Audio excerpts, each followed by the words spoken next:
역술인 이제 뭐 많이 계시잖아요.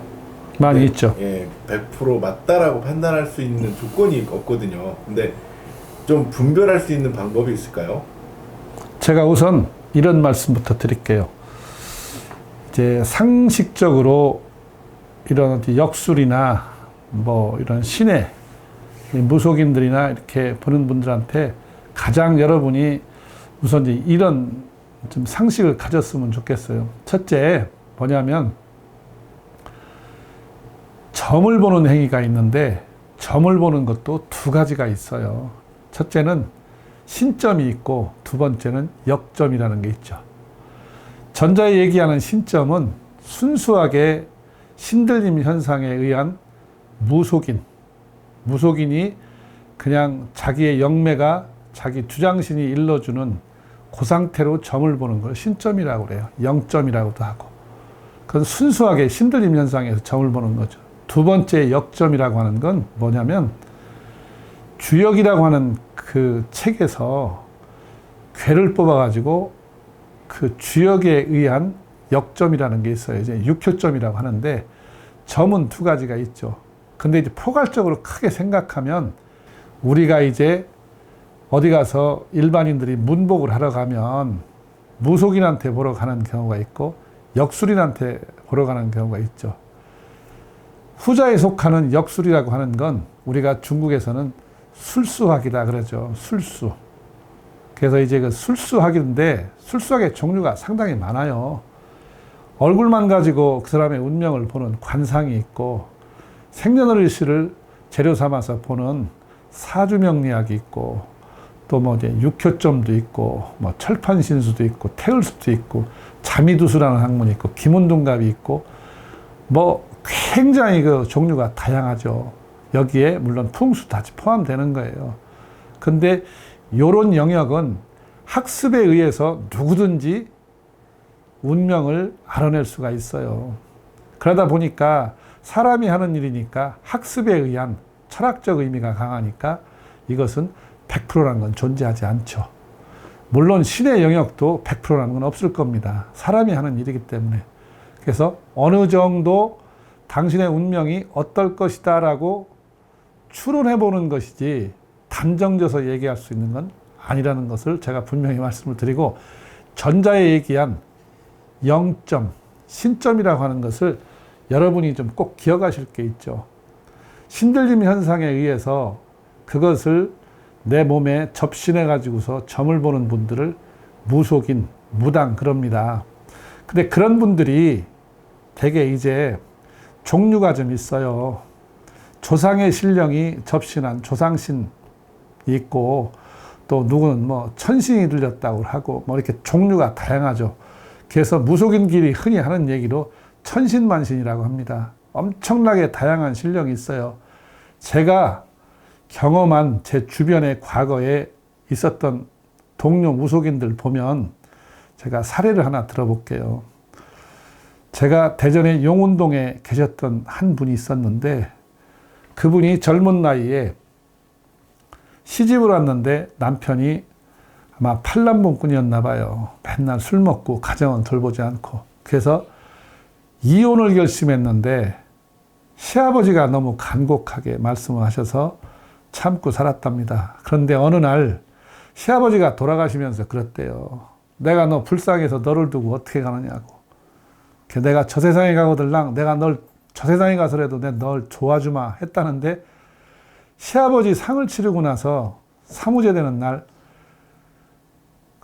그 시아버지 꿈을 꿨는데 자고 일어나니까 말문이 터졌대요. 그래서 그때부터 점을 봤는데 그분은 손님이 오면 북을 하나 갖다 놓고 북을 치면서 이렇게 접신이 되는 현상을 해서 점을 봤어요. 그러니까 다양한 경험이 있죠. 또 어느 분들은 이렇게 화분에 옛날에 과거에 보면 꽃을 갖다 놓고 조합꽃을 갖다 놓고 조합꽃하고 이렇게 접신이 돼서 얘기하는 경우, 또 손님이 오면 명두점쟁이라고 그래서 과거에는 이렇게 애기신이 실려갖고 애기 목소리를 내는 신령들이 있고 이래요. 또 어떤 사람은 또 이제 가래 끓는 목소리를 하면서 할아버지가 실리면 할아버지 목소리를 흉내를 내고 이런 게 있고, 또 이제 뭐 그런 분도 있죠. 돌아가신 분을 좀 불러주세요 하면 그 이제 그분을 자기 몸에다 무당의 몸에다가 우리가 저 서양에서 얘기한 그 영화 그 사랑과 영혼이라는 것처럼 몸에다 접신하듯이 그렇게 실려서 그분의 말씀을 전달해 주는 그런 경우도 있고 뭐 다양한 케이스가 있어요. 근데 여기서 중요한 건 뭐냐면 그런 신령들이 똑 떨어지게 접신이 되면 1년 6개월에서 3년 정도밖에는 영험함이 없다는 거예요. 제가 경험한 바로는 대개 이게 조상이 실린 점쟁이들은. 자, 그런데 이제 그 다음은 어떻게 하느냐. 그분들도 어차피 그게 생활이니까 이제 접신이 된 것이 잘 안 되면 어떻게 하겠어요. 경험에 의한 학습된 점의 행태에 따라서 이제 제가 표현이 좀 그런데 눈감땡감 하는 거죠. 이런 경우가 있고 또 의도적으로 신의 제자가 아닌데 대개 보면 신감이라고 하는 분들이 내가 진짜 신들려서 무당이 된 건지 도대체가 학습에 의해서 내가 무속인이 된 건지를 구분할 필요성이 저는 있다고 생각을 해요.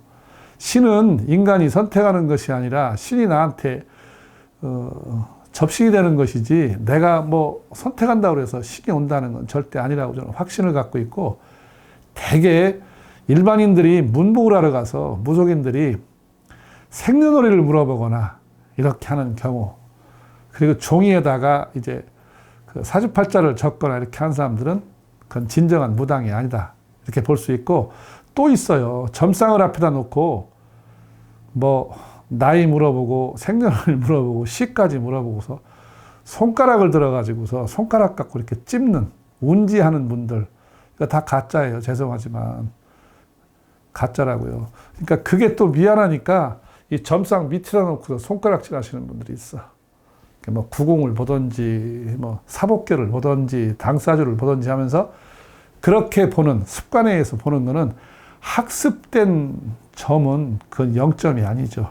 그래서 사실 저도 제가 동종업계 저 같은 경우는 나이 15에 신들려서 무속인으로 출발했지만 저도 이제 우리가 흔한 얘기로 양골제비라고 해서 저는 배움도 했고 영도 있는데 보면 대개 신들림 현상을 갖는 무속인들은 진짜 영이 실리면 거의 한 3-4마디 정도 개별성이 좀 존재하는데 대개 제가 누워 침을 한번 뱉어보자면 청신을 해서 자기 제당에서 청신을 해서 훌령을 부를 정도의 능력이 얼만큼 있느냐 그리고 내가 가공돼서 한두 마디가 실린 얘기를 갖다가 내가 가공을 해서 확대 재생산하는 건 없는지 그리고 제가 이 자리에서 분명히 말씀드리지만 점쟁이는 점을 잘 보는 게 점쟁이지 구술하거나 어떤 행위예술을 하는 것이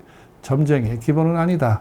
저는 그렇게 보고 0점이라고 하는 거는 신들림 현상에 의해서 청신한 자기 신령께서 해주는 말씀을 전달해 주는 것에 불과하고 사주팔자나 이렇게 글로 써 보는 것은 학습에 의해서 누구든지 다 볼 수 있다.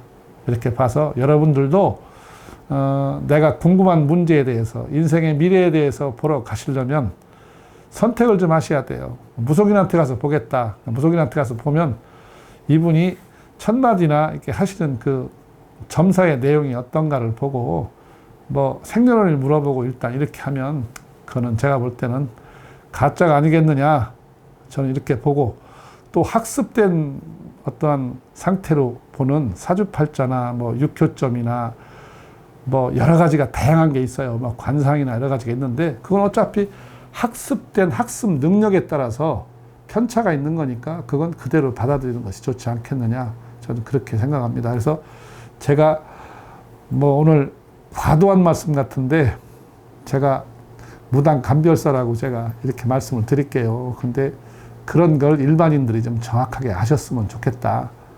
뭐 무속인의 입에서 뭐 사주팔자가 어떻고 이거는 다 가짜죠. 따지고 보면 신령님께서 해주는 말씀만 하셔야지. 근데 그게 대개 보면 제 경험이나 주위 경험을 보면 3마디, 4마디, 5마디밖에는 신령님께서 주시는 말씀이 없지요. 제가 단언컨대 그렇게 결론을 맺을 수 있을 것 같습니다.